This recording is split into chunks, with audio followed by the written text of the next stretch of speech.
Being right is subservient to the harmony of the relationship. So I can be right or I can be in a relationship, basically. Right. You can't have both, right? You can't have both, yeah. Yeah. You can't have both.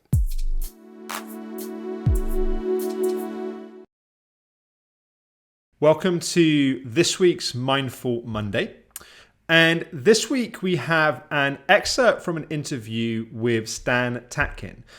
Stan is the author of Wired for Love, and this interview was filmed for Conscious Life in his home in LA, I think about 3 years ago, I think it was. And we were talking about his book, Wired for Love. And where we go in this excerpt of the interview is exploring why trust is important in relationships and how we cultivate and how we support the development of trust. So here is Stan Tatkin. So one of the things that strikes me is that to be able to really slow down and to be able to drop the position of I'm right, you're wrong, and I basically have to beat you into submission to understand how I'm right and you're wrong. Right. It takes a certain amount of trust in oneself to be able to drop that position, but also cultivating trust in relationship for two people to be able to actually to get really curious and to understand what's happening in this space, Yes. rather than trying to impose what's happening in this space on this space. So trust is something I give. Trust is something you give. And we do that in this relationship because we must. Because the person I pick, if I don't fully trust them with my life, then who am I going to trust, right? I picked you. And I have to trust because otherwise I live life as paranoid. So, but we don't want to do anything to hurt or break that trust, lying, cheating, misleading, withholding information, embarrassing the other in front of other people, doing other things, throwing one of us under the bus. All of those things will, of course, break the fidelity of the relationship that's based on safety and security. So people have to understand that that is a covenant. You do not mess with the safety and security system. You do so at your own peril. Therefore, people who are secure functioning, in other words, secure functioning means we're in the foxhole together. We understand that we are together not just because we're friends or we like each other, but for survival. Together, we have each other's backs. We protect each other in public and private. We tell each other everything, because why not? We're the first to know. And we're basically the big bosses, right? If we don't think of it that way, then we're going to hurt each other, and the war will be inside the foxhole. We will destroy trust, which is basically the only reason we should be together. I mean, what's the point if we can't trust each other? You get a Rottweiler, you can be bitten. You don't have to, right? But ostensibly, we're together because we're choosing to do that. And we're choosing to do things for each other that nobody wants to do, unless they're paid a lot of money. So that's the fundamental idea. Is do people understand the reason they're together? What function they serve? What's the purpose of it? What's the point? Why even do it? Well, one of the reasons is a real survival issue, and that is there are things out there in the future that are coming that we can't predict that are going to really harm us. There are predators out there. How do we protect ourselves? By having another person, right? We're both watching out. We're both protecting each other, and we're tethered together to deal with the vicissitudes of life, the slings and arrows of life, right? That's a great benefit. Therefore, it's in our best interest to never do anything to break that trust. Because if we do, we're both done for, in a sense. So the message here about trust and safety is that we put our sense of self to the side for the integrity of the relationship that we're co-creating, because we live in that bubble, we live in that ecosystem that we're creating, and therefore being right is subservient to the harmony of the relationship. So I can be right or I can be in a relationship, basically. Right.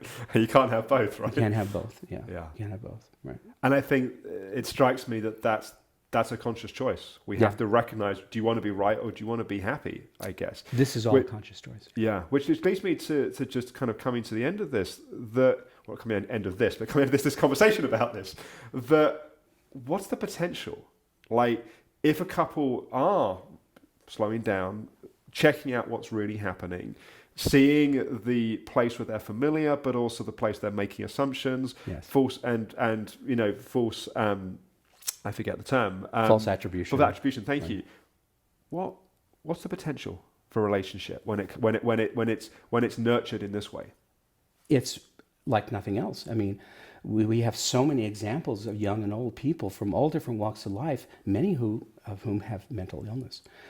Some of them have brain damage. Some people who are doing this very well have Asperger's or on the spectrum. People from all walks of life, street people, right? They do this. If they can do this, anybody can do it. Right. And the fundamental idea here is not about soulmate, not about being in love, not about attraction. That is nice and wonderful, but the real down and dirty reason we're doing this is to help each other move through life protected, to be able to survive and thrive, to take fears, existential fears, off the table, such as will our relationship exist tomorrow? That's off the table because we unequivocally reassure each other. We're unburdened by that fear, which means we're freeing resources to become more developed, more creative, better people, better neighbors, nicer people, better parents. So this is no small thing. And here, in fact, is an idea. Cop car partners, they come from different backgrounds, but they're unified together because they're operating as protectors of each other against the outside environment, which is dangerous. Therefore, they tell each other everything. They have each other's backs. They know things about each other that even their partners, their spouses don't know, so they're threatening to the spouses. They're together because of a purpose. Same with people in the special forces. You can't get in the special forces unless you've drunk the Kool-Aid, which is your life depends on your partner. Therefore, you keep your partner safe. They're doing the same thing, keeping you safe. Therefore, everyone is protected. And actually, this model started with a singular idea that in couple therapy, we should reorient ourselves to this instead of this. In other words, you're not in your own care, you're in each other's care. And this is based on mother-infant studies. It's based on how the brain works. It's based on how human, animal, and primates work. That is more efficient in this kind of a situation, in a love or relationship, that's primary, to do it this way than this way. And that's a huge paradigm shift for us because we're still with the idea that, you take care of yourself, I'll take care of myself, and we'll be just fine. Our autonomy is more important than anything. We loathe dependency, we loathe neediness. This is coming out of an older idea, and we've lost something because of it. We've lost the idea of interdependence, and that we're actually wired to care for each other in close proximity by noticing in the other things that they can't see, right? I can see what's going on in you before you know it. You can see what's going on in me before I know it. Why are we built this way? That's beautiful. Yeah. I hope you enjoyed that excerpt. You can watch the full interview at consciouslife.com. You can sign up for a free 14-day trial and you'll have access to over 400 hours of similar interviews, also courses, workshops, and different programs. So tomorrow it is Therapeutic Tuesday here on Everyday Alex. And tomorrow we have another mini session. This was filmed with Charlotte, and we were exploring some areas like stages of recovery from chronic fatigue, establishing a baseline, how to know kind of where to kind of develop that baseline, and also some pieces around working with the inner critic. So I think this is, for those of you following Therapeutic Tuesdays, I think this will be a good way of pulling together some of the ideas and themes that have been discussed so far. So I look forward to talking with you tomorrow here on Everyday Alex. You've tried yoga, perhaps even meditation, and you've felt calmer and more aligned. But what next?